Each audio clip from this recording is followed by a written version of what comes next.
Hello, this is Vision Denial. My name is Sam, and this is World Watch 2022. For the uninitiated, this is a series in which I go through every playoff series of every region participating at Worlds, all 11 regions, yes, including that one. What's on the docket today? Well, a couple of things first and foremost. A lot of the different highlights that you have here and from the previous weeks above, or from the previous videos that I've uploaded here, are all available on TikTok. I will try to post the link of the TikTok down below. Next, this particular video here will be attempting to show the different series that I've watched so far over the week, which were the series that happened at the end of August 19th, which was the CTBC Flying Oysters versus LNG Esports, all the way to the series that happened on August 22nd, the last one being the Chiefs versus Order, which is a total of, and let me just take a look here, total of 17 series. We're on pace to being able to finish a lot of these at least a week ahead of before World starts, if not a little bit more, as a lot of this has like really up and gone. A lot of days had like 6 or 7 day series, so already pretty solid. There's a lot of really competitive games, and we'll get to my final thoughts afterwards. That being said, let's get on with the series of this week that we covered, starting with off into the PCS, and for the first time in a long time, the PCS's first round best of fives have not been disappointing. Very happy about that. The region really needed the boost for a minute. All right, we've got over here the CTBC Flying Oysters versus LNG Esports, and LNG Esports here show a lot of solid fundamentals. Proper vision play, where and when to attack neutrals, how to attack certain win condition and advance their own. The one thing holding them back this series is the lack of coordination during team fights, especially as they start to hesitate at the game going on. It was clear that any moment falling behind in gold created some unease in the play. The Flying Oysters, who were, by default, better coordinated team, looked so excellent in comparison to LNG Esports, were even slightly behind and nervous they could not approach them. But they show signs of hope for when they go into the lower bracket, so I don't expect them to necessarily just falter when they get there. Likely possibly to move forward.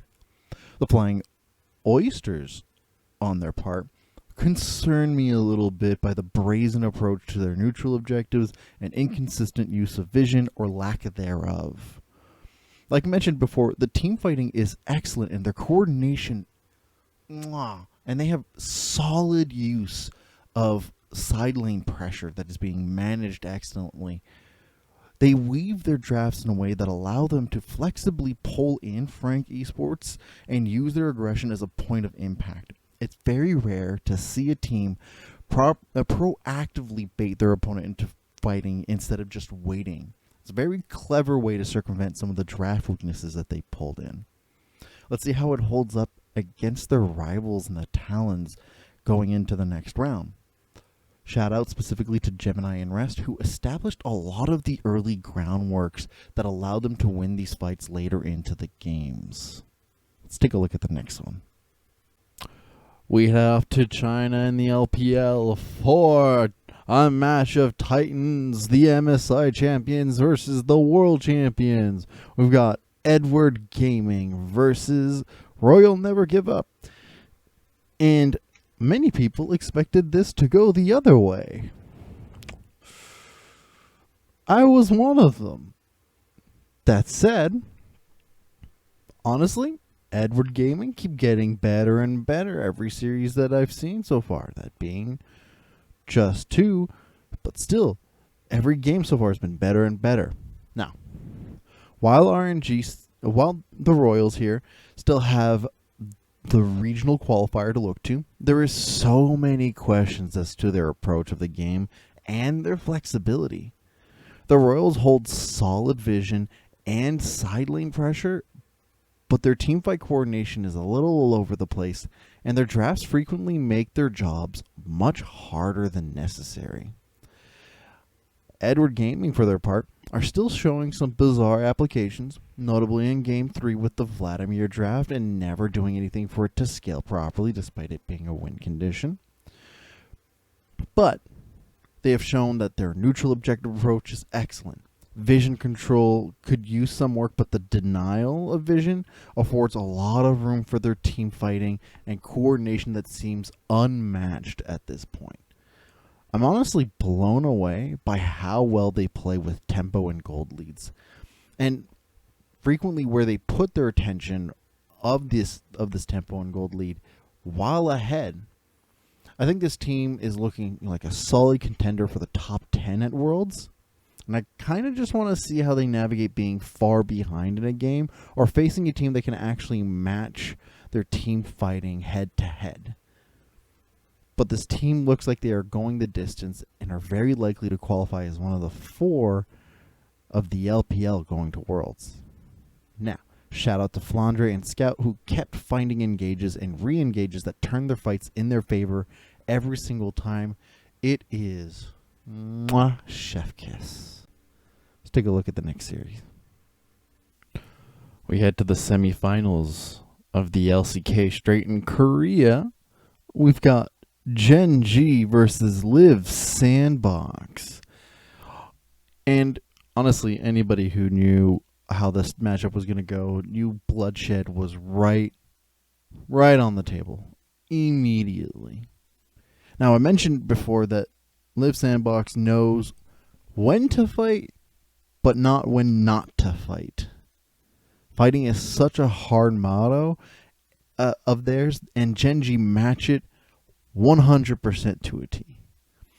The biggest difference is that GEN.G punish Liiv Sandbox mistakes wholesale and regularly, just like almost every single go, there's a mistake made, punished so easily. And it comes to a point where even when Sandbox are ahead, GEN.G are getting more gold to eventually win out in the late game and scale better. And a lot of this has to do with how their draft is set up. Now, there was a point where I realized that the Sandbox have an incredible grasp of how the early game plays out, but wind up lost on what to do in the late game. Just to make sure how their win conditions are met. And while Sandbox will have a chance in the regional qualifiers for one of the last 2 spots at Worlds for Korea, this is not a good look for what Worlds would look like if they qualify. GEN.G, for their part, look and feel like Sandbox, but with all of the preparations and proper side lane pressure as an added package and bonus. I'm here just wondering when the aggressive fighting that GEN.G bring will be punished, or if all the teams will have to worry about the constant pressure this team brings, as 100% the fastest team I've seen so far from what has been played. Shout out to Lehens and Ruler, who played out of their minds the whole series. Lehens especially, like on his Yumi, God, the thing looks broken even more than usual. Let's take a look at the next one. We head off to Southeast Asia with the PCS, where we've got J Team versus Meta Falcon Team. Meta Falcon Team's name. What are you guys doing? Very clean, very one-sided. Okay, not very clean, but very one-sided affair. Like the casters put it, where was this team at Game 1, let alone the last series? J-Team are more decisive, have fun and cohesive drafts, clear game plan, and solid understanding on how to maximize your own win conditions versus minimizing your opponents.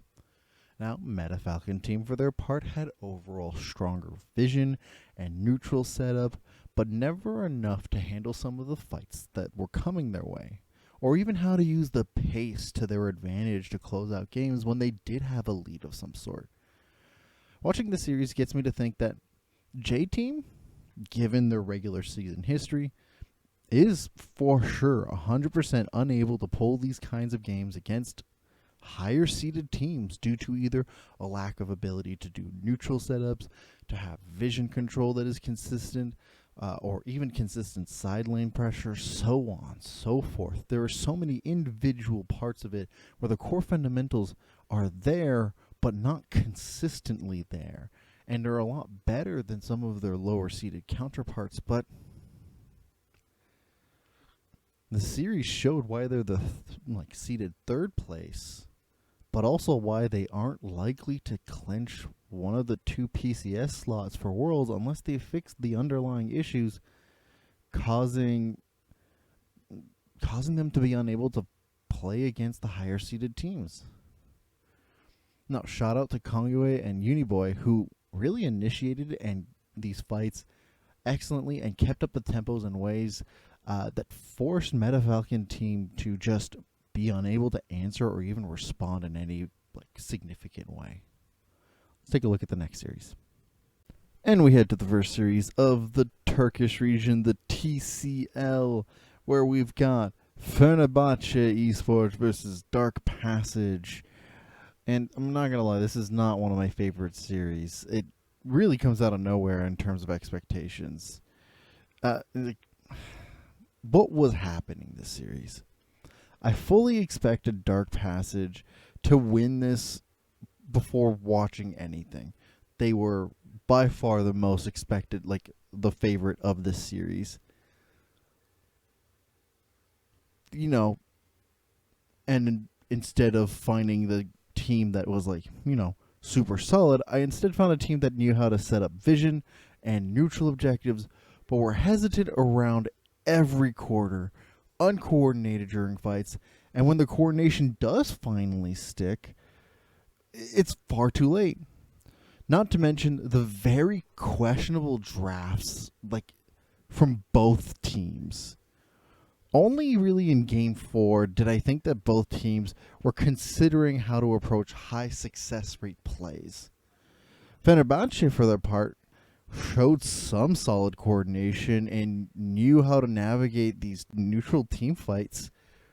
Just my issue here is that the lack of vision and side lane pressures and neutral setups overall make it very hard for me to see this team as a strong contender for the solo slot that TCL has. Dark Passage dropped the ball so hard that Fenerbahçe were given wins more than the wins were coordinated from their part. Fenerbahçe had proactivity and strong sense of direction, but if the direction you move in is a straight line with no resistance and no bumps, then how much coordination and strong play is really needed?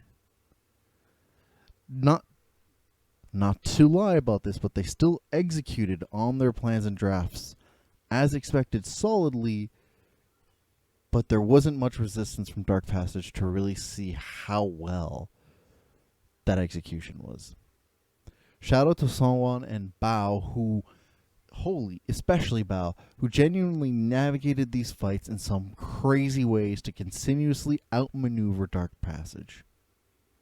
Take a look at the next series.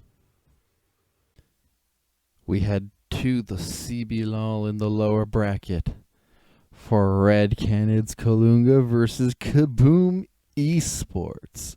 And this was a really fun series. I quite enjoyed this one. They can't be perfect, but this was really enjoyable. Now, Kabum showed a lot of proactivity and solid vision control, some of the best ones within that particular league. But when it came down to the coordination around fights or consistent side lane control, they wound up falling flat many times. Red Canids, on their part, do very well around neutral contests and other coordinated fights, and decently for some vision denials to help set up those fights, but The bulk of vision control, especially for their side lane controls, is often lacking, and players are caught out so frequently because of that fact. The Red Canids show a lot of spunk and solid ideas of how to control momentum, but so many of their fundamentals of the game are just completely skipped, making it very easy to halt any of their game plans and completely overtake them in ways they can't handle. I've been a big fan of Red Canids in the CBLOL, but given the play from their opponents, I don't think it's likely that they'll clinch the spot for Worlds unless they fix their fundamentals in vision and side lane pressure.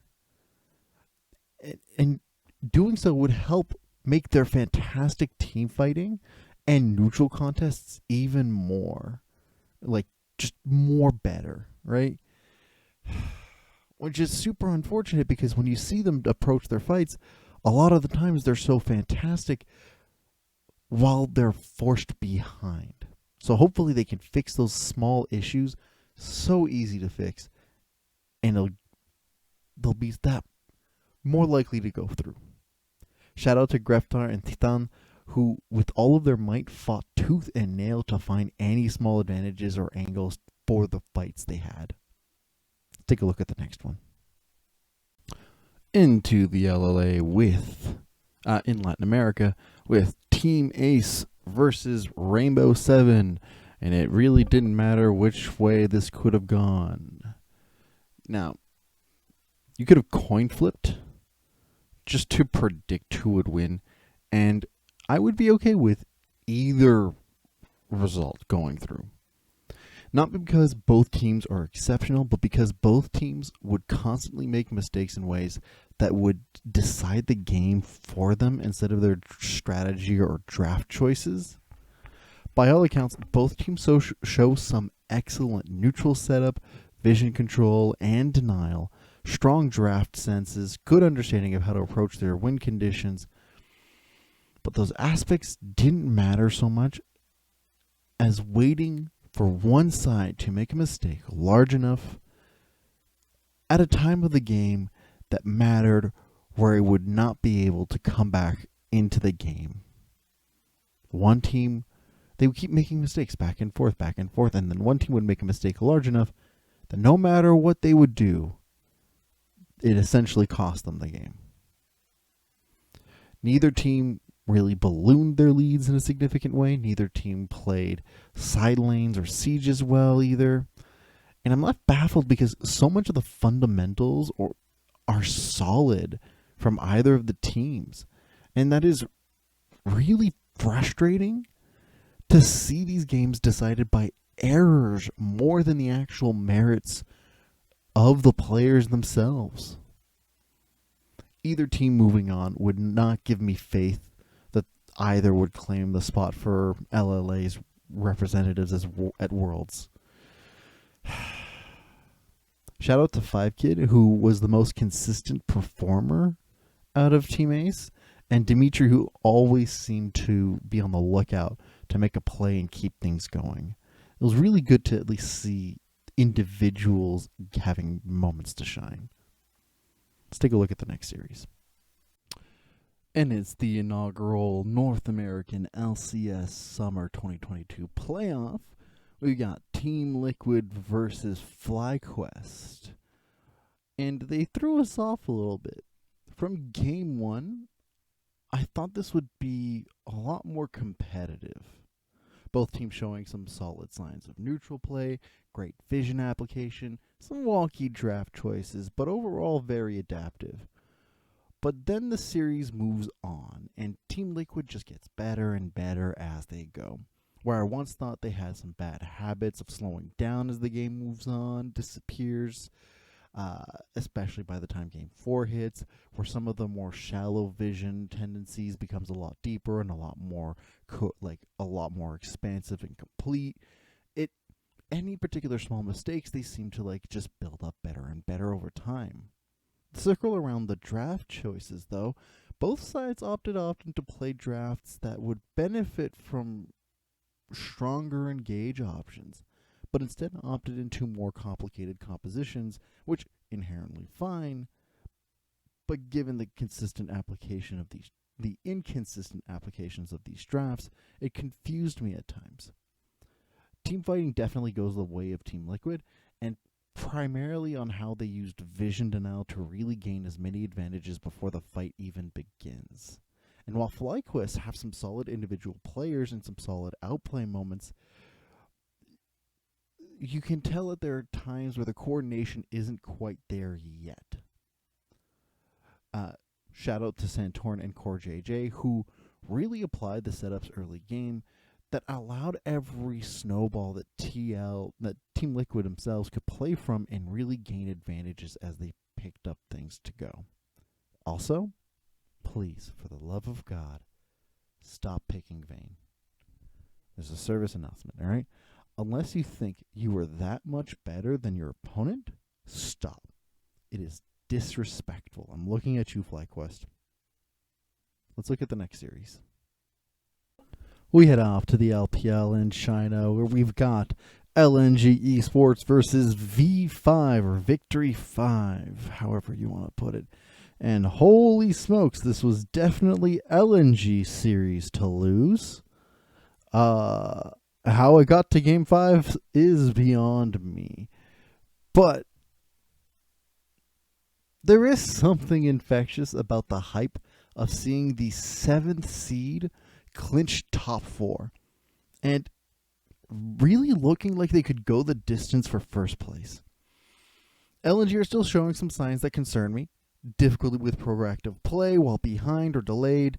Vision is not always as consistent as it should be, either in the control. With the control aspect, the denial aspect, they're still pretty excellent in. And their neutral control is a little wonky.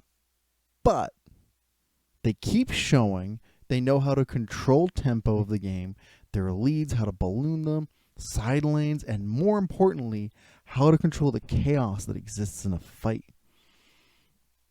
Victory 5, for their part, had incredible vision control and neutral objective control, but their inflexibility and slow tempo made it so that we saw them make comebacks more than we saw them create any wins. When your team wins in games that feel like the other team threw, then you know there's something that you need to clean up at that point. That said, Victory 5 did match LNG blow for blow in chaos and showed that LNG have a weakness, and that is overcommitting on plays that have already been won. I'm excited to see how LNG holds up against JDG, and if they will pull off the full miracle one, or they will be shot down to join V5 in the regional finals. Shout out to Ala and Lamau, who keep finding these bizarre angles that enable the chaos the rest of the team needs to thrive in these types of fights. Let's take a look at the next run. And we have the LCK in Korea. We got ourselves T1 versus Damwon Kia. A nice little rivalry that, how the hell did we get here? So first off, congratulations on T1 and GEN.G on being the second and third teams to qualify for Worlds, respectively. Now, how did we get here, really? Damwon Kia, for their part, still show, to be an excellent team regarding some vision control and early game pressure, but their hesitation and passivity in the mid to late game is really on spotlight, as T1 consistently know how, what to do and commit to it and have a game plan at all times at any given, for all 5 games. Now, Damwon Kia have interesting draft choices that I don't fully agree with.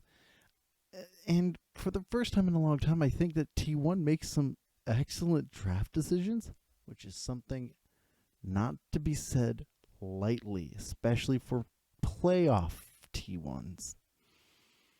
I do think that T1, with their incredible consistent coordination and teamfight prowess, show some lacking in terms of the vision control that could be leveled up a little bit, at least to match the degree in which they have their vision denial, which really helped inform a lot of their decisions and how they approach the game excellently. Damwon Kia move down to the regional finals and have more chances to qualify for Worlds, but The series really showed to me that they can pull off proactivity if they want, but something is holding them back where their indecisiveness really hurts them overall. And it makes me hesitant to think that they may even qualify at all, given most of what I've seen. Just unless they fix up their lack of proactivity. I am excited to see what the first and second seed of the LCK are going to show in the finals. It'll give us a nice little sneak peek as to what the rest of the world will have to contend with. And we'll also get to see who does get first and second seed for the world's placement in the finals. Let's take a look at the next series, though. Onward to the PCS in Southeast Asia, where we got LNG Esports versus Impunity. This was pretty crazy. It was pretty one-sided, kind of. All kudos to Impunity, who managed to present cracks in the facade that is LNG Esports. Where LNG Esports looked more coordinated, had the stronger plays, the easier track towards neutrals, a stronger team fight approach, Impunity just comes around in Game 3 and shows us all that LNG Esports actually have very limited draft options. With the limited draft options they can play around, just flanking options for side lanes and all eyes on M&M to carry fights.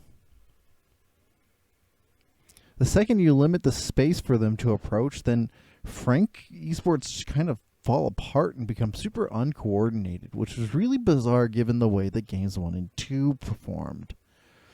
And if a team like Impunity can figure that out and adapt in that way, then by all means, every team in the upper bracket currently is just bound to see it and say, perfect, we can pull that off significantly better. That said, all right, LNG Esports are still a team with excellent team fight coordination, and when push comes to shove, some solid macro choices. But the desperation was really there on both sides, as Impunity looked to send us to silver scrapes, but were stopped by a very poorly decided elder fight, while our friend YSKM in LNG Esports was split pushing to win the game. Shout out to M&M and Pretender, who stayed alive for so long in these fights and maximized damage in really gnarly ways. They're really fun to watch, if anything, for this series. Take a look at the next one. We head off to the TCL with Papara SuperMassive Blaze versus Galatasaray Esports. And I'm a little frustrated with this series, I'm not gonna lie. Now, I preferred the approach that Galatasaray had to the game. Just better vision control, better design, better vision denial, stronger sense on when to take fights for neutral objectives or how to set them up at least, better side lane management, just overall a lot of the fundamentals were better approached by Galatasaray. What they didn't have was the team fight coordination and the ability to create tempo. Holding on for so long and just letting the time pass for both teams to scale is a success strategy for SuperMassive Blaze. That said, SuperMassive have some issues of their own, notably in the vision and neutral objective standpoint. Where fighting and picks come naturally to this team, just to up the tempo at least, it comes at a cost for any proper setup for any other objective. Now, SuperMassive shows some promise in those departments. So it's just that they're not consistently done. And any other team that matches their tempo and their team fight, but also sets up other objectives consistently, and we have a recipe for disaster for SuperMassive. Given what I saw, neither team inspired confidence as prospects for the TCL reps to Worlds, but SuperMassive will have a chance to prove things wrong in the next stage of playoffs. Now, shout out to Xayaz and Focus, who during really intense team fights with some chaos, found some interesting angles to carry the fights where needed. Let's take a look at the next one. We head off into Brazil with the CBLOL Grand final. Pain Gaming versus Loud. Well, it was a really long series. It really did not need to be that long. This was very much a Pain Gaming series to lose. Now, while Loud was much more consistent with vision control and how they approached the neutral objectives, their indecisiveness was their ultimate downfall. And not during just fights. It includes moments of which lanes to attack, what kind of wind conditions to approach, or even the setup that had so much time spent on it, if it's even worth pursuing. Pain Gaming, on the other hand, are dedicated to any decision to a fault. Once a decision is made, even if it's a terrible one, the team supports it and goes for it 100%. Now, this sometimes, can lead to some very frustrating approaches, where they either keep using a neutral objective to try to make the game progress with forced fights, or just to grab it to make it easier to siege, or they overdive regularly instead of just properly sieging and letting the minions do a lot of the work. Overall, I was pleasantly surprised by the quality of 4 of the 5 games. Game 4 will be completely erased from my memory. How did it get to that point? Now, I really want to see if any of the other teams will come back from the lower bracket to challenge Pain Gaming at what they do, and to actually capitalize and punish on the things that they're weak on, right? The inconsistent vision control when it comes to mid to late game, over committing on certain decisions, because otherwise they'll just reign as the CBLOL reps for World Championships. And if that's the case, well, Pain Gaming is going to get a really rude awakening come to the tournament, and other teams do match them and punish them at their weaknesses. Shout out to Weiser and Trigo, who kept things together during these fights to gain any ounce of an advantage where it left. Just any small little tiny little lead. Let's take a look at the next one. And we go back to North America's LCS with Cloud9 versus CLG, and all CLG fans can see it now. We kind of expected this to happen. We really did. There's no, as a CLG fan, I am not surprised at the result. Hitting the lower bracket, CLG will have to contend with their decision-making and vision issues. Just both hold hand in hand, as without full information, whatever choices you opt for will be incomplete and likely very wrong. Now, they showed signs that they can do it, and with solid coordination and excellent team fighting out of them, I can see CLG taking maybe the 4th seed, but I'm not convinced they'll do it. The same thing goes for Cloud9, actually, who are inconsistent with their decisiveness and ability to coordinate team fights, but they still keep up a lot of proactivity with their excellent vision control and denial. They can make up a lot of their weaknesses that they hold during team fights, as they regularly find picks and number advantages, especially around neutral objectives. I really enjoy I'll really enjoy seeing how Cloud9 pull off these kinds of team fighting scenarios that play against teams that play with fewer mistakes overall, as that will truly tell me if they're able to pull off getting one of the seeds for Worlds, or if they're going to require to play against a team that makes a lot of mistakes to pull off any of the plays that they have. And it's not like they can't pull off these plays regularly. It just seems like this is a thing that they lean on more than anything else. Now, shout out to Berserker and Sven, who created large advantages in their lanes on their own, and thanks to it, and thanks to a lot of the way that they positioned, helped enable a lot of the way that they played around their vision game that worked so well for that squad. Let's take a look at the next series. And we head off to the LLA just before the grand finals, the semifinals, the losers finals, however you want to put it, we've got Isurus Gaming versus Team Aze. I quite enjoyed this series, actually. Now, proactivity and coordination will give you the edge on virtually all circumstances, especially well against teams that work mostly to set up and react to plays from game to game. Ace show a lot of solid vision play and neutral setup, as well as punish some of the more outlandish plays that Isurus throw at them. But the lack of proactivity and the need for Isurus to make mistakes in order to hit their milestones makes it super clear as to why Isurus won it out at the end. More often than not, a team with sufficient coordination will also pull off the setup to make the play work, and while Isurus didn't have the vision control consistently, it was there, especially in the lead and in crucial moments. And vision denial was more than in abundance.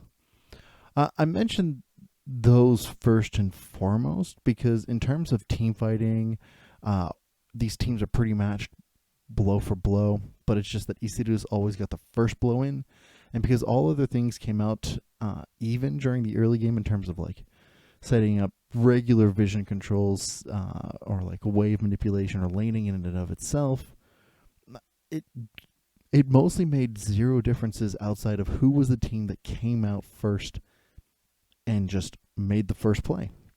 I think that Isurus' playstyle is one I prefer overall, especially for a team from the LLA who may go to Worlds depending on how the rematch goes. As passive play is regularly a recipe for disaster against stronger teams. I'm really looking forward to the rematch in the grand finals to see how it pans out between Estral and Isurus. Shout out to Grell and Seiya, who not only created the plays, but often saved them if the execution didn't quite pan out the way that it was supposed to. Let's take a look at the next series. Let's head off to the LPL where we got, the LPL in China, where we got Top Esports versus Edward Gaming, and congrats to Top Esports for being the 4th team to qualify for Worlds. These two teams, all right, are the strongest teams in the world right now, and for very similar reasons. They've got already solid team fighting is a must, but also coupled in with some incredible vision denial, some vision control on top of it for both in teams that really that both teams really work with super well. Incredible side laning usage. This was such a good series, guys. Like, so back and forth, but like in not a frustrating ways. Both teams find ways to be proactive while either ahead or behind, never letting up, and finding ways to force mistakes instead of waiting for mistakes to just happen from their opponent. The difference between these two teams really is just how much more flexible Top Esports is compared to EDG, and just how much better they are at playing while behind in goal. There's an awareness of the limits that Top Esports play, or at least employ, that is so nice to watch, especially in Game 5, playing around vision and making sure to use the strengths of the draft that they've have itself, right? It was just, so good. I do worry about some of the draft choices in question, though, especially as it makes their ability to play in this current meta a little harder. But as far as I can tell, this team is looking like a top 8 at Worlds for sure. Now, shout out to Wayward and Mark, who really maximized their tools to gain any little advantages during team fights and really making their carries look super good. So take a look at the next series. Let's head back to Oceania. In the LCO, we've got Chiefs versus Order. And I was starting to think 3-0s didn't exist anymore. Well, they do still.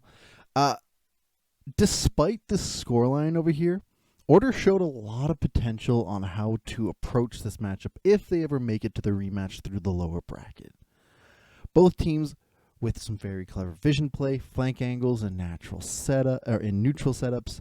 The difference maker between these two teams really is how quickly the Chiefs play to their win conditions, while Order just continuously play to stop the Chiefs' win conditions. Order just have a play to not lose mentality, and while watching the first two games, I could see why. The Chiefs look like a team that could rival a lot of the lower seeded regions, a lot of the lower seeded legacy region teams, the likes of third and fourth seeded teams of North America, Europe, Korea, or China. You could see them possibly contesting them, and mostly because out of the first two games, you wouldn't see a lot of the regular mistakes that a lot of these big league teams would commonly find on emerging region teams and punish. It was not super clear to see all of these. That said, it's a good thing that we saw Game 3 played out as it did, as the Chiefs show solid proactive play while behind significantly in a lot of moments, but also moments of overzealousness that, if behind like this against a better team overall, would have been punished a lot harder than it did in this instance against Order. Shout out to Arthur and Aladork, who were absolute monsters in this series regarding the setup for any early game plays or the late game team fights in and of itself. Let's take a look at the next series.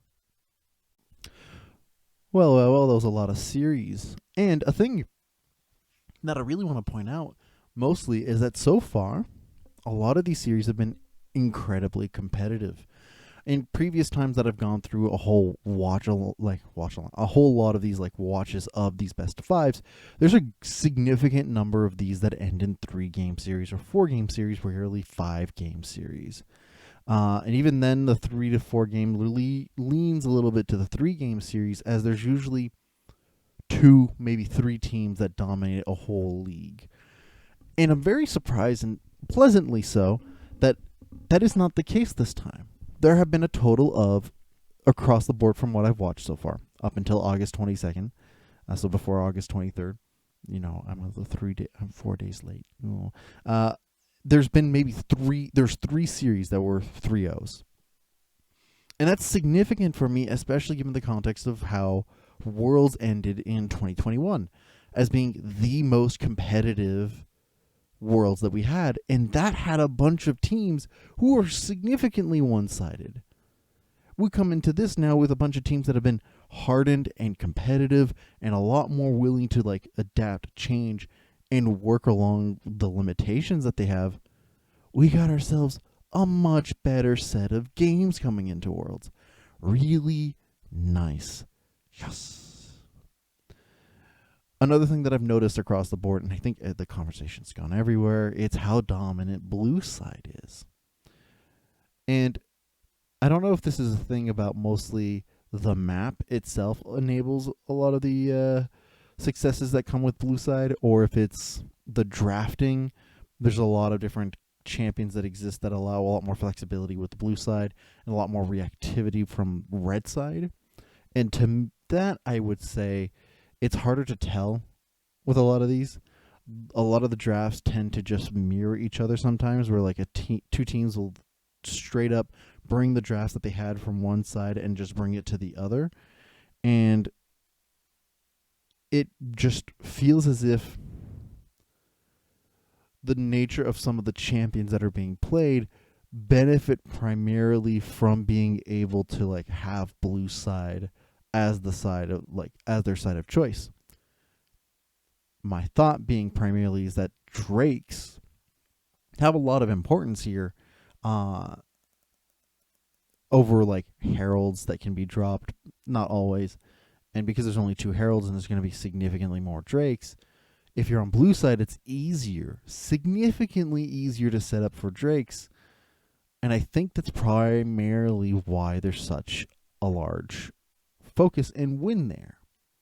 Whether or not that's that's exactly kind of to the teams themselves, or they think it's just because it's easier to do the drafts. The reason in and of itself is a little unclear, but that's mainly what I'm leaning to. The fact that it's easier to get to Drakes and set up for that, and a lot of the teams tend to win off of their engages from Drakes alone, is probably where I would put the edge, because Barons don't do as much anymore, or at least teams aren't playing around Baron as efficiently as they should be. That's a different idea, though. And because Drakes tend to have a lot more proactivity for the teams, easier Drakes, likely meaning blue side overall is a lot more dominant in that case. Those are my thoughts, at least. You let me know, what you think regarding what's really stronger between the two. Honestly, so far, a whole lot of the regions that have been playing are great. I have yet to see Japan and Vietnam, who have started already. Who else have I not gotten the chance to see across the board? Europe, I haven't gotten the chance to see. And it'll be really nice to start seeing how those last three regions compare to the rest of the ones I've played so far, especially given the split between patch 12.14 and 12.15. Oh man, I'm so excited to see who the other teams are going to be qualifying and if they're up to snuff. With that, let me know what you think in the comments down below. For those who have watched long term, thank you very much. Super well appreciated. I'll be doing this again next week. And again, follow the link down below for the TikToks if ever you want to see. Just as I finish the series, I'll be uploading them immediately after. With that, I hope you all have a great weekend. I'll see you next week. Goodbye.